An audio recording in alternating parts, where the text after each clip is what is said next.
Imagine this. The world as we know it has changed dramatically. Your survival supplies are crucial, but how do you deal with family and friends who haven't prepared as well as you have?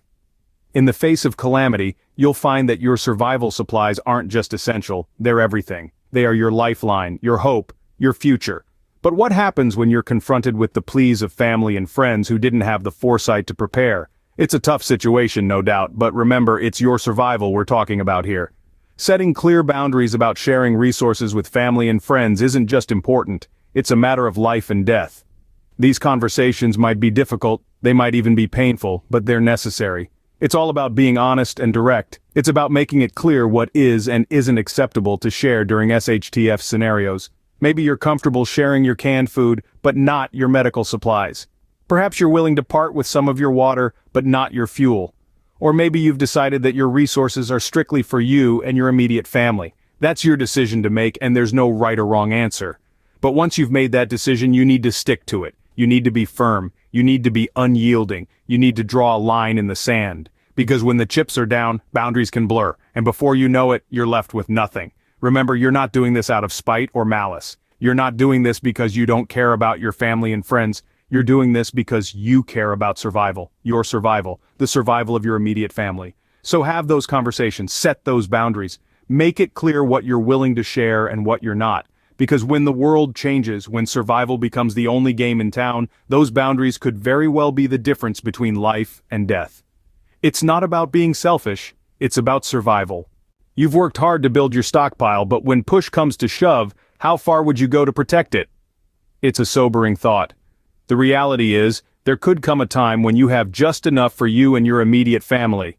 You might find yourself needing to turn away people, even those you care about. Friends, family members, those who are ill, those who desperately need help. It's a harsh choice to make, but remember, this is about survival.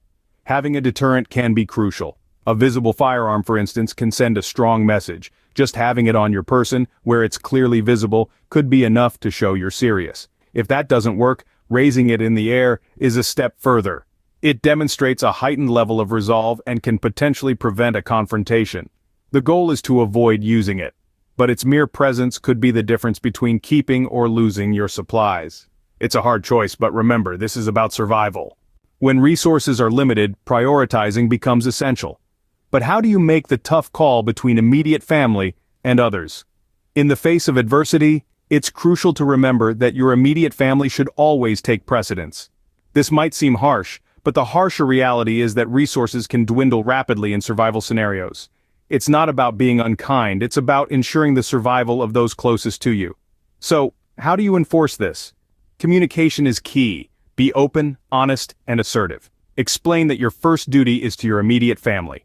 It's not an easy conversation, but it's a necessary one.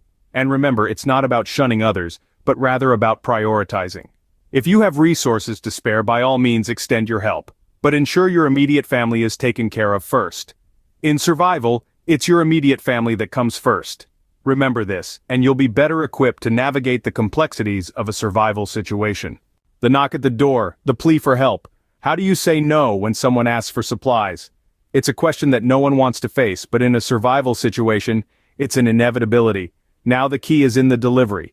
You're not rejecting them, you're simply prioritizing survival. So, how do you do it? First, empathy is crucial. Show them you understand their plight. It's not easy for anyone. But remember, your words should be firm. Let them know that your supplies are limited and meant for your immediate family. It's not a luxury, it's a necessity. Second, suggest alternatives. Maybe they could barter, or perhaps they have skills that could be useful in these trying times. Encourage self-reliance. Offer advice on how they too can start prepping. Finally, keep the door open for future cooperation. Survival is a community effort after all. Just remember, you can't help others if you can't help yourself. In times of crisis, trust is everything. But how do you decide who to trust with your life? Assessing the strength of your relationships is crucial in a survival situation, especially when deciding who to share your resources with. It's not just about who you know, but who has proven themselves trustworthy, reliable, and supportive. Consider the bonds of loyalty you've built over time. Who has stuck by your side through thick and thin? Who has shown they can be counted on when the chips are down?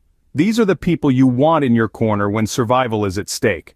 On the other hand, reliability is key. Someone who is consistently late, forgetful, or unreliable in everyday life may not be the best choice when resources are scarce and every moment counts.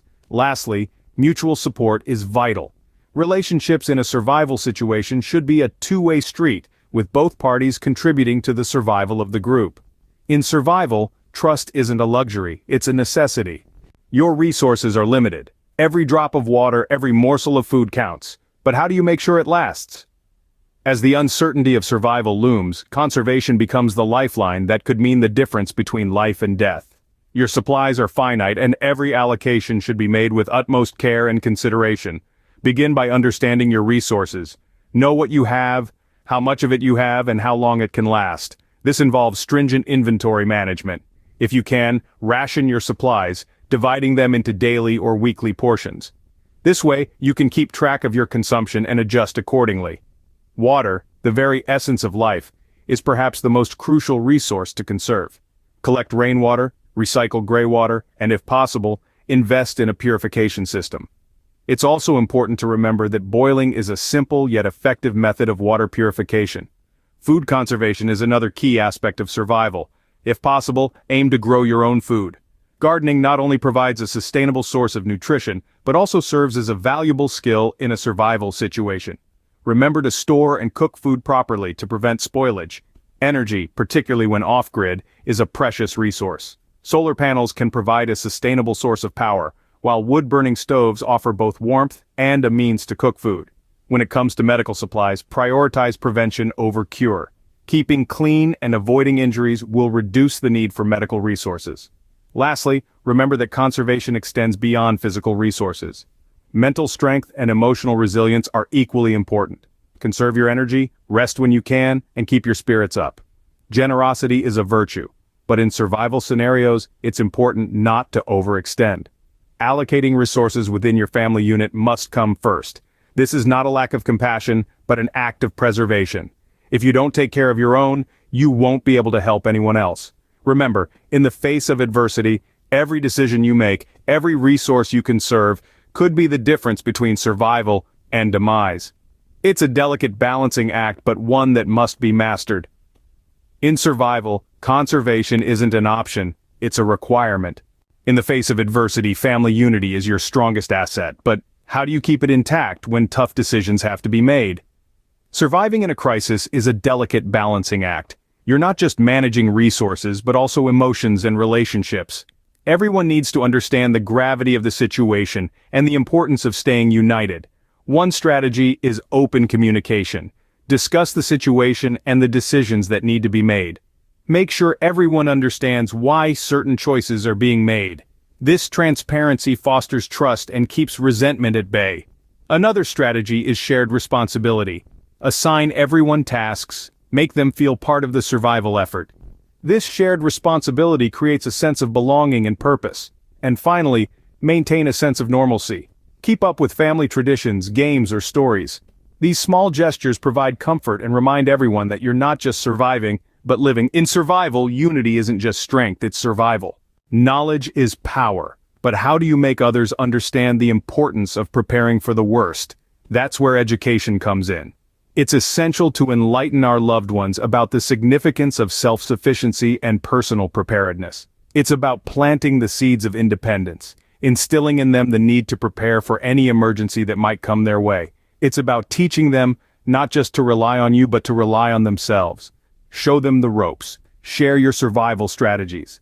Let them in on the best ways to conserve and allocate resources. Encourage them to build their own survival kits, to learn basic survival skills. The goal is to make them understand that survival isn't a one-man show, but a collective effort. By doing so, you're not just helping them to survive, but you're also fortifying your own survival network. In survival, knowledge isn't just power, it's survival.